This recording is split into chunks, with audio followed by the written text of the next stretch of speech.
Çfarë këshille kryesore do t'u jepni prindërve të rinj për të shmangur situata të rënda si kjo që tronditi opinionin publik? Ushqyerja e shëndetshme e mamës do të ndikojë direkt tek cilësia e qumshtit të gjirit. Prandaj është më se domosdoshme minimumi 6 muaj fëmia të ushqehet me gji.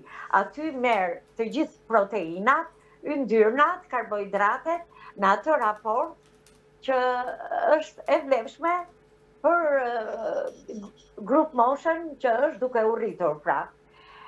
Gjithashtu, të kujdesen për banjën, temperaturën e trupit, metabolizmin, fikjen e ushqimit në zorë. Nëse fëmia ka probleme me të dalën jashtë, ka fryrje të zorëve, ose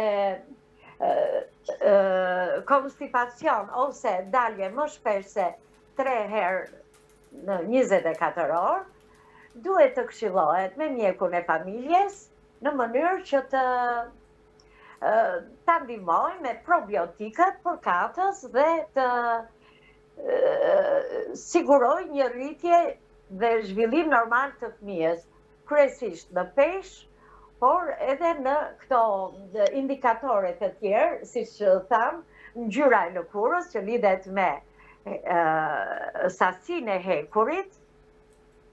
Nëse nëna ka patur anemi gjatë barrës, shfaqet që në 3 mujorin e parë të lindjes tek fëmijët shfaqet një zbeje dhe një predispozicion për të sëmurur, për të prekur më shpesh nga infeksionet e stinës. Përdorimi i hekurit qoftë tek nënat në muajt e parë të barrës, në muajt e fundit të barrës dhe në 6 muajin e parë të ushqyerjes, do ta ndihmojë fëmijën që të rritet i shëndetshëm.